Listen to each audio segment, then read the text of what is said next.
Kompleto pa tayo? Eh, para makasiguro, bibilangin ko. Di ba? Tama! Sige. Isa, dalawa, tatlo, apat, lima, anim.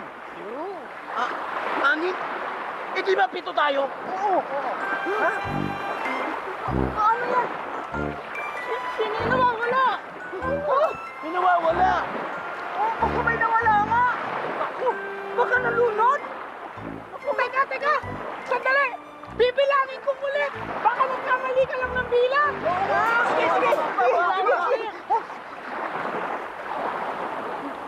Isa. Dalawa. Tatlo. Apat. Lima.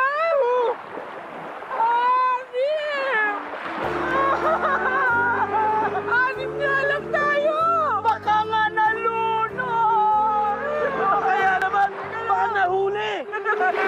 Pasagipin natin! Pasagipin natin! Hanapin natin!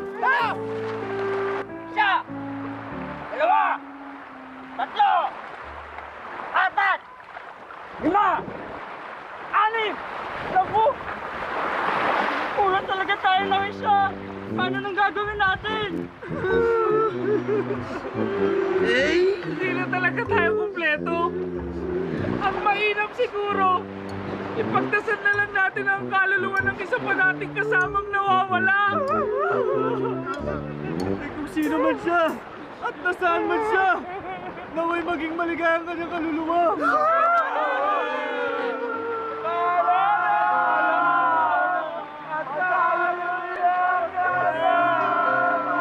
Walang nawawala sa inyo!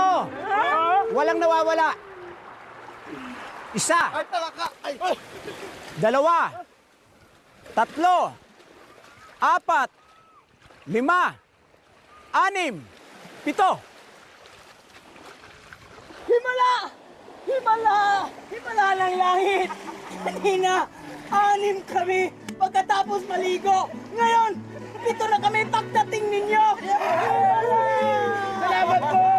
Paano po kami makakaganti sa pagtulong nyo? Kasi alam nyo, hindi kayo nag-iisip eh. Pag kayo nagbibilang, isama niyo yung sarili ninyo para maging 7 kayo. Eto naman kasi, ikaw nagbilang kanina, hindi mo pala sinama yung sarili mo eh. Eh, sira pala ulo mo eh. Ikaw rin naman nung pinilang mo sinama mo ba sarili mo? Eh bakit sinabi ko na sinama ko? Tama na yan! Tatamaan kayo sa akin eh! Tatamaan, isa ka pa eh. Ikaw din ang nagbilang ng mali eh. Oo nga! Ikaw naman pala may kasalanan eh! Kasalanan! Oh, sige. Tigil na yan. Sumama kayo sa akin at bibigyan ko kayo ng trabaho. Para yung mga kukote nyo, hindi pumurol.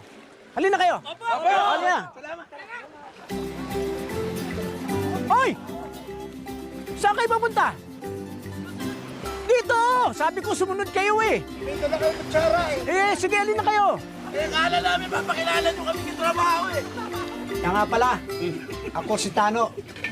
Etong misis ko, siya ang nagpapakain sa inyo, si Rosita.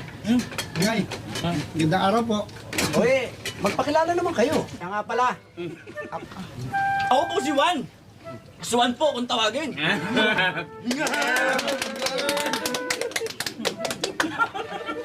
Ako naman po si